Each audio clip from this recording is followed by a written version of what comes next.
So, hello everyone. My name is Sophie. I'm a performance nutritionist with the Scottish Institute of Sport in Scotland. I'm also a registered dietitian. So I've come back from a bit more of a clinical background, so it might be slightly different to some of you guys I know coming through the sort of postgraduate route. But it will still be hopefully interesting to hear how I've got into my current role. So I completed my undergraduate nutrition and dietetics course at Robert Gordon University in Aberdeen, and I graduated in 2016. So at that time, the SENR was formed, it was there, so I knew about it. When I went into my course, I always knew I wanted to do something with sports, but the dietetics course didn't actually have any sports. No courses in it at all, so there was no sports involvement. It was very clinical based. So I did go into a clinical role when I graduated. I worked in the NHS, particularly in paediatrics, up until reasonably recently. So I worked in lots of different roles within that. I worked in GI, allergies, I did some community work and lots of different specialties. So that I know that's not sports related, but it has helped me going forward into my current role. So during this time, I knew I wanted to carry on and do a bit of sports. I was very interested in outside of work. And as I said, my course didn't have anything in it. So I understood as a registered practitioner, I was like, I know the importance of having the right qualifications, being registered with the appropriate bodies. So like the SENR, I was already a member of the BDA, so I did have access to look at things into it.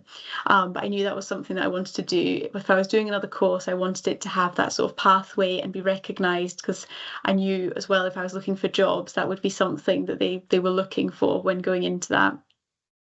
So I found out about the Leeds Beckett postgrad course, which was focused for like HCPC dietitians that could do the course whilst they were working. So I studied that alongside my clinical role in the NHS, sort of outside of my job. And I loved it. It was enjoyable. It was practical. I knew that was something that I did want to pursue.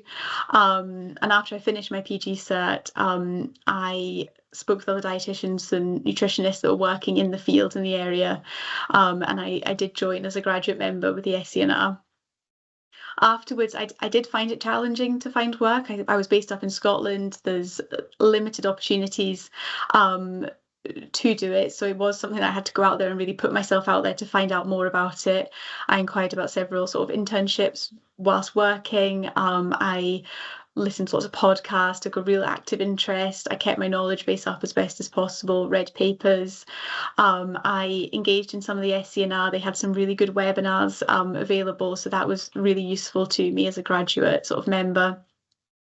And I also did a little bit of private work on the side as able. I did have the benefit of having quite a few years behind me of working clinically, and I did continue to work clinically whilst I was trying to get into the sports sector.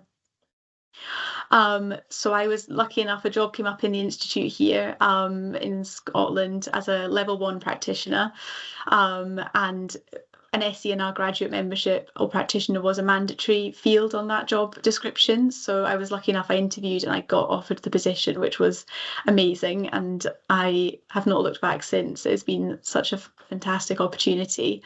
So I'm still relatively new into that role, relatively new into it, but without having that graduate status on there, I wouldn't have been able to go into it.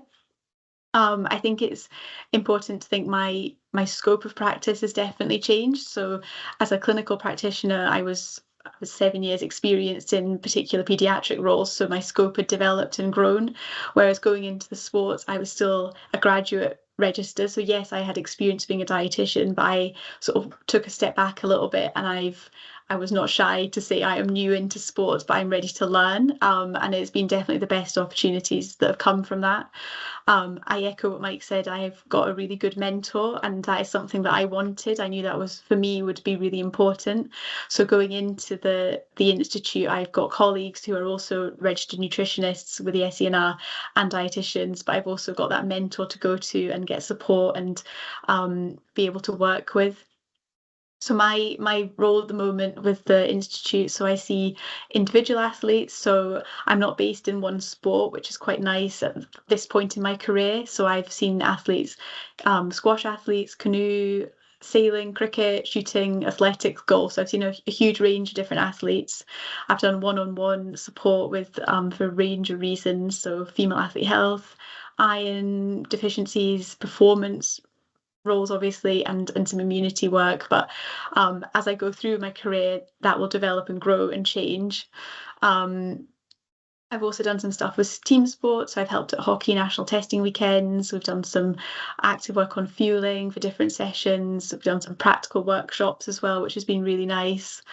And then I suppose one big thing that's helped me with my other jobs coming into this was the MDT work. So it's important when you think about sports, it's a huge, vast amount of people that work there. So you've got not just the coaches, but you've also got, for us, we work with medicine, we work with physios, we work with the strength and conditioning coaches, performance lifestyle. So having those communication skills and building rapport with all of them has been really important. But that's a part of the job I absolutely love, and keeping the athlete at the centre of that with everything you're doing.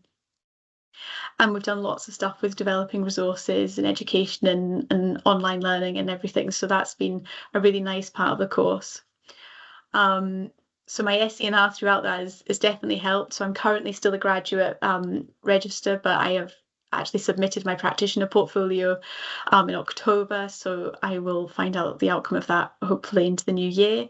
But I definitely think it's given that sort of format and structure of how you sort of go through your career, and it has been, as I echo what Mike said, it's been nice to have something that's recognised. And when I was looking for jobs and people to speak to, that was something I looked for. I looked for the people who were qualified and their experience in that. So yeah, I would say as a sports practitioner, I wasn't quite as experienced, but I could bring my transferable skills. I wasn't scared to change what I was doing and jump from careers. So I would say don't be scared to try new areas when you do enter that work world. And if they come up, and just grab every opportunity you can. If it's internships, whatever it is, it's definitely worthwhile. But use the SENR, they are good. It's been a really vital resource that I've utilised and will continue to use as I go forward.